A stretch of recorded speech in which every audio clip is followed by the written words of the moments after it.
Hello everyone, मेरो नाम चाहिँ प्रेम कृष्ण बोलामी हो। म चाहिँ चितवन थाहा नगरपालिका त्यो मकवानपुरबाट आएको। मैले चाहिँ पहिला सुरुमा चाहिँ त्यो मोबाइलबाटै एडिटिङ गर्थेँ भिडियोहरू अलिअलि।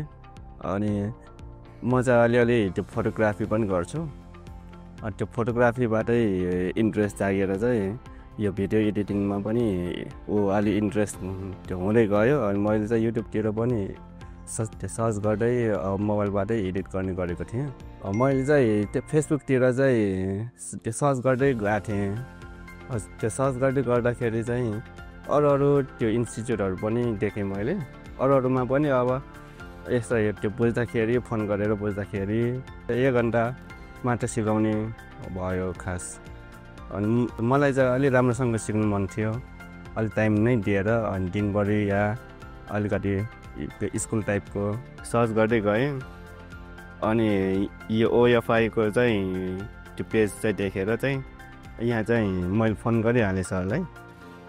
अनि यहाँ चाहिँ आइपुगेँ। यहाँको इन्भाइरोमेन्ट चाहिँ मलाई एकदमै राम्रो लाग्यो। यहाँ चाहिँ सबै साथीहरू चाहिँ अब बुलमिल होइन। अब अरू ठाउँमा चाहिँ यहाँ अब स्कुलहरूमा चाहिँ अब साथीले नसिकाउने त्यस्तो हुन्छन् भने यहाँ चाहिँ अब साथीले पनि सबै कुरा जानेको कुराहरू सिकाइदिने, अनि सरले पनि सिकाइदिने। त्यसमाथि चाहिँ साथीहरू चाहिँ एकदमै अलिकति त्यो सहयोगी भावना भएको पाएँ मैले।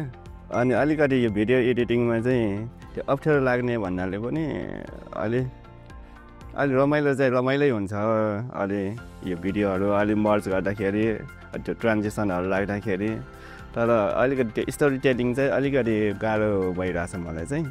अब यहाँ जोइन हुने चाहिँ अरू साथीहरू आउन सक्नुहुन्छ होइन, सबै साथीहरू। अब यहाँ जोइन हुँदा चाहिँ राम्रो हुन्छ। अरू इन्स्टिट्युट भन्दा चाहिँ यहाँ चाहिँ अलिकति धेरै नै राम्रो लाग्यो मलाई चाहिँ।